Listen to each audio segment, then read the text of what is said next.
Hi hello welcome to నా చిన్ననాటి కథలు. నా కథలు మీకు నచ్చుతున్నాయి కదా?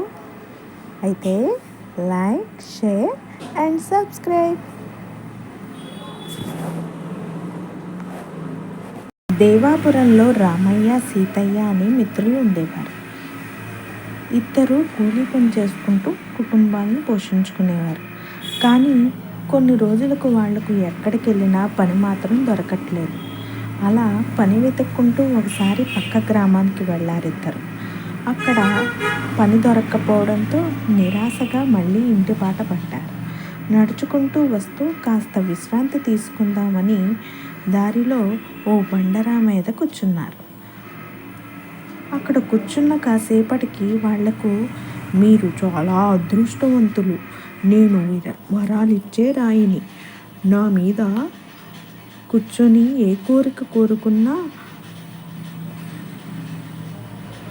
మనసులో ఏమనుకున్నా అది జరుగుతుంది. కానీ ఇక్కడ కూర్చుని మీరు కోరుకున్న 3 కోరికలు మాత్రమే తీరుస్తాను, మీకు నచ్చింది కోరుకోండి అని మాటలు వినిపించాయి. ఆ మాటలు విని మిత్రులిద్దరూ చాలా ఆనందపడిపోయారు. వెంటనే ఉదయం నుంచి తిండి తిప్పలు లేకుండా తిరుగుతున్నామని గుర్తొచ్చి మాకు భోజనం కావాలి అని కోరుకున్నారు. కోరుకున్న వెంటనే వాళ్ళ ముందు రకరకాల విందు భోజనాలు పళ్ళాలు ప్రత్యక్షమై ఇద్దరూ గబగబా తినేశాక రామయ్య అడిగాడు, ఎంత ప్రయత్నించినా నాకు పని దొరకటం లేదు, నాకు ప్రతిరోజు పని ఉండేలా చూడు, అలాగే నా 2 పిల్లలు బాగా చదువుకొని మంచి ఉద్యోగాల్లో స్థిరపడేలా చెయ్యి అన్నాడు. అలాగే నీ కోరికలు తీరుస్తాను అంది బండరాయి. సంతోషంగా విని పని చేసుకోవడానికి వెళ్ళిపోయాడు రామయ్య.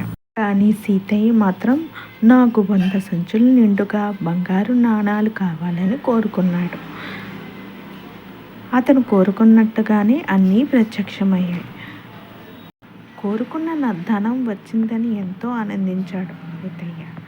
ఆ ఆనందంలో రాయి పెట్టిన షరతు మర్చిపోయి, నా దగ్గర ఇంత ధనం ఉంది, పొరపాటున దొంగలు దోచుకుంటే ఎలా అనుకున్నాడు. అలా అనుకున్నాడో లేదో 3 దొంగలు వచ్చి ఆ ధనం మొత్తం దోచుకెళ్లారు. దాంతో ఉచితంగా వస్తున్నాయని ఇవన్నీ కోరుకోకుండా రామయ్యలాగా ఎప్పుడూ పని కావాలని అడగాల్సింది అత్యాశకు పోయి వచ్చిన అవకాశాన్ని చేజార్చుకున్నాను అనుకుంటూ బాధగా ఇంటికి బయలుదేరాడు సీతయ్య.